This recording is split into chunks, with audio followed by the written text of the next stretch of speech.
جب میں United nation میں گیا تھا انٹر-ریلیجیس کانفرنس میں، تو اتفاق ایسا ہے ہر ملک سے ایک ایک نمائندہ بلایا گیا، ہر مذہب کا۔ فاروق لغاری صاحب صدر تھے، پتہ نہیں کیسے خیال آیا، مجھے یہاں سے بھیج دیا، انہوں نے ریکمینڈ کر دیا۔ اب جسے فاروق ریکمینڈ کرے اسے کون مسترد کرے بھائی؟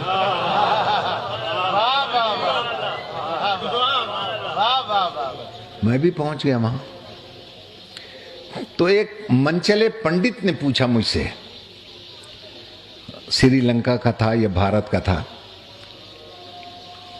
کہ جی آپ یہ فرمائیں کہ ہر ایک اپنے اپنے رہبر کی خوبیاں بتا رہا ہے، آپ اپنے رہبر مولا علی کی کوئی ایسی خوبی بتائیں جو یہاں آنے والے 286 مذاہب کے کسی مذہب میں اس کے رہبر میں نہ پائی جائے۔ پہلے تو بھائی میرا سر چکرایا، پھر مجھے اپنے چھٹے امام کا فرمان یاد آیا،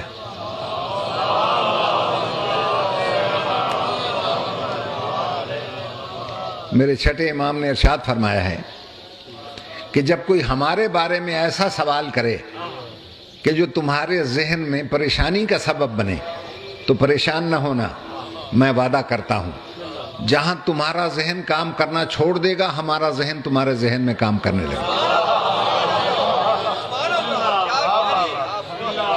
جہاں تمہاری زبان رکنے لگے گی ہماری زبان تمہاری زبان میں بولنے لگے گی۔ اس تسلی و تشفی کو پا کر میں نے چیلنج کر دیا، میں نے کہا یہ جتنے 286 مذاہب کے افراد آئے ہیں سب کو چیلنج ہے میرا، کسی مذہب کا رہبر، کسی مذہب کا لیڈر، کسی مذہب کا پیشوا اپنے اپنے مذہب کے عبادت خانے میں پیدا نہیں ہو سکا سوائے میرے مولا علی۔ بھائی گھبرا تو نہیں گیا؟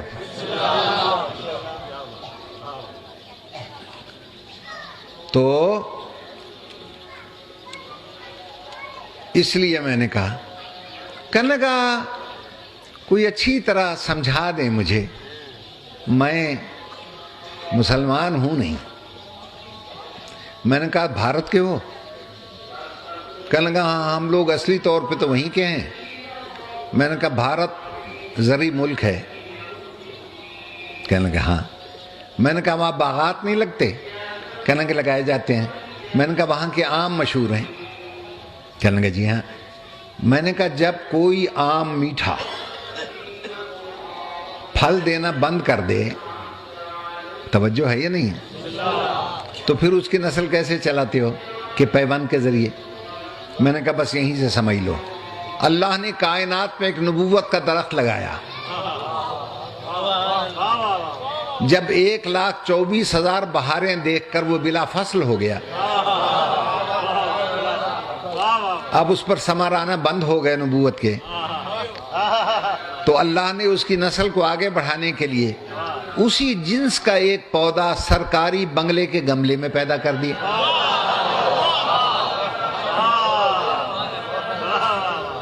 غور کیا آپ نے؟ میں نے کہا اس سے زیادہ آسان میں نہیں سمجھا سکتا۔ اسی جنس کا ایک پودا سرکاری بنگلے کے گملے میں پیدا کر دیا۔ اب یہ میں آپ کی نظر کرتا hوں، پودا اتنا طاقتور اور زوردار تھا کہ گملے میں شگاف آ گیا۔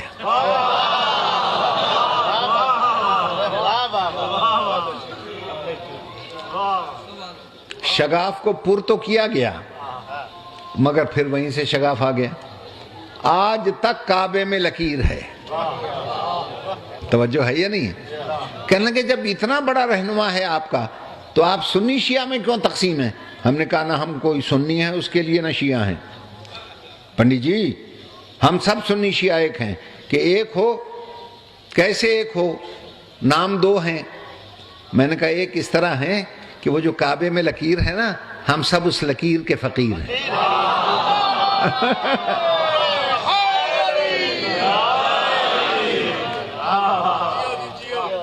اور صاحب لکیر جناب امیر ہے۔ پھر صلوات پڑھ دیجئے.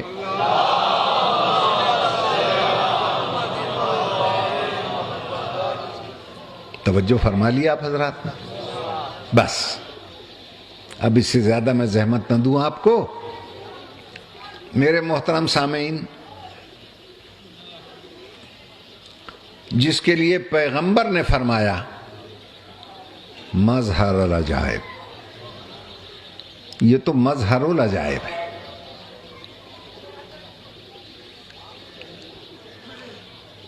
زندگی رہی تو آئندہ انشاءاللہ تقریروں میں بتاؤں گا کہ لوگ علی کی فضیلت پر اعتراض کرتے ہیں. میں کہتا ہوں علی کی فضیلت تک کون پہنچے گا؟ علی کے لیے ایک ہی جملہ کافی ہے، فضیلت پہ نہ جائیں، علی اسلام کی ضرورت ہے. فضیلت اور شے ہے، ضرورت اور شے ہے. ضرورت اسے کہتے ہیں جس کے بغیر کام چلے ہی نہیں. توجہ ہے صاحبہ؟ اس نے بچپن میں وعدہ کیا تھا کہ میں آپ کی مدد کروں گا. سنا ہے نا آپ نے دعوت ذوالعشیرہ میں؟ لوگ کہتے ہیں علی علی بہت کرتے ہو ہر مجلس میں. اس میں بھی یہی فلسفہ ہے. ہم 1400 سال سے اپنی مجالس میں علی کی زندگی کا ایک ایک لمحہ ٹٹول کر یہ دیکھتے ہیں کہ کہیں اپنے وعدے سے پھرا تو نہیں. توجہ ہے یا نہیں ہے؟ لیکن جہاں جہاں مدد پڑی اس نے کی.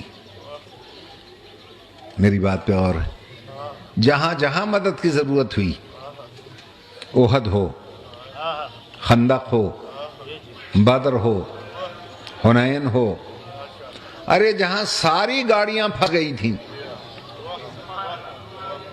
توجہ ہے یا نہیں؟ وہ ایک ہی موقع ہے خیبر. مجاہد جا رہے تھے آ رہے تھے، جا رہے تھے آ رہے تھے. 39 دن تک فتح نہ ہوا تو اللہ کے رسول نے دیکھا کہ یہودیوں نے مزید فوج منگوا لی. اب اگر فوج آتی ہے اور خیبر فتح نہیں ہوتا تو ساری محنت پہ پانی پھرتا ہے. اللہ کے رسول نے خیبر کے میدان میں آدھی رات کو مصلی بچھا دیا اور اللہ سے یوں ہم کلام ہوا جیسے میدان جنگ میں کوئی جرنیل اپنے فیلڈ مارشل سے بات کرتا ہے. یا اللہ میں تیرا بندہ محمد بول رہا ہوں. اللہ نے کہا کہاں سے بول رہے ہو؟ یا اللہ خیبر کے میدان سے. کیا کہنا چاہتے ہو؟ ادھر سے فوج آ رہی ہے، ادھر سے مجاہد آ رہے ہیں. اللہ نے کہا پھر ہم کیا کریں؟ یا اللہ اگر فتح نہ ہوا پلے کچھ نہیں بچے گا. اللہ نے کہا میرے حبیب تو خود سوچ، یہ جتنے تیرے مجاہد ہیں ہمت سے لڑتے ہیں، بہادری سے لڑتے ہیں، دلیری سے لڑتے ہیں، مگر ہیں تو انسان. مقابلے میں خیبر کا در. انسان کا اور در کا مقابلہ ہی کیا ہے؟ مقابلہ کرانا ہے تو کل در کی در سے ٹکر کرا.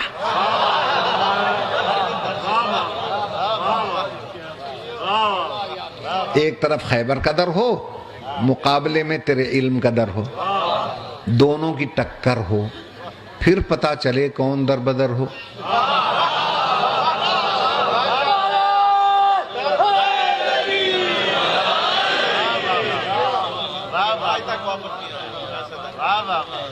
یا اللہ وہ در کی در سے کیسے ٹکر کرا دوں؟ اللہ نے کہا پہلے پرائیویٹ بات سن میری، چپکے سے سننا. ناد علین پکارا ہے.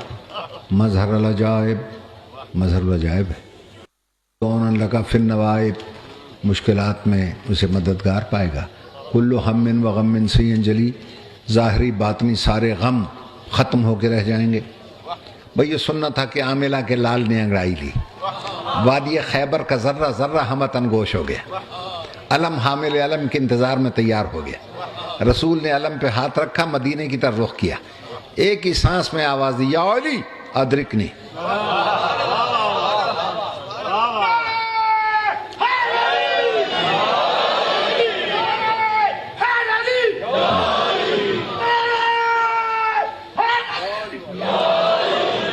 ادھر پیغمبر کی زبان سے نکلا یا، ابھی علی کا لفظ نہیں آیا، ادھر علی نے قرآن کو جزدان میں رکھا.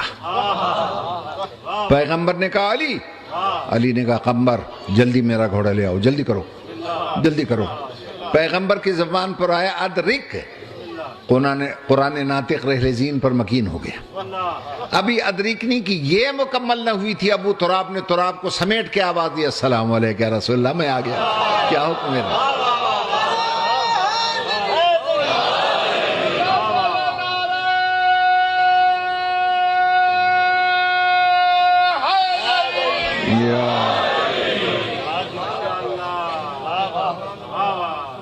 توجہ فرمائیے آپ نے. اور جیسے ہی علی کو دیکھا حکم دیا قمبر آج تم نہ جانا، سلمان بوذر جاؤ علی کو اتار کے لاؤ. یہ ان دونوں کو کیوں بھیجا؟ ایک ایمان کے 9 درجے پہ فائز تھا، ایک 10 درجے پر فائز تھا.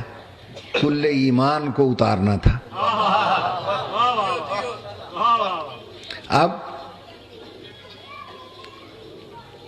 ادھر سلمان، ادھر بوذر، درمیان میں خواجہ قمبر.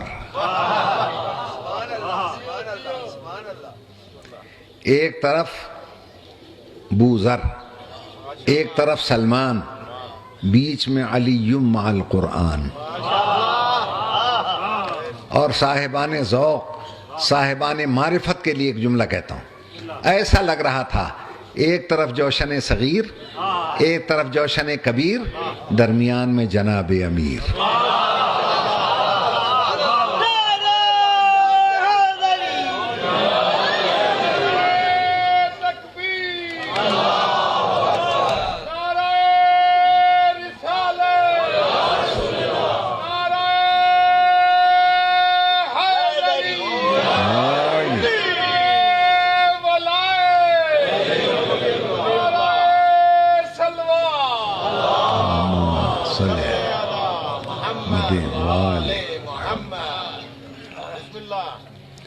اور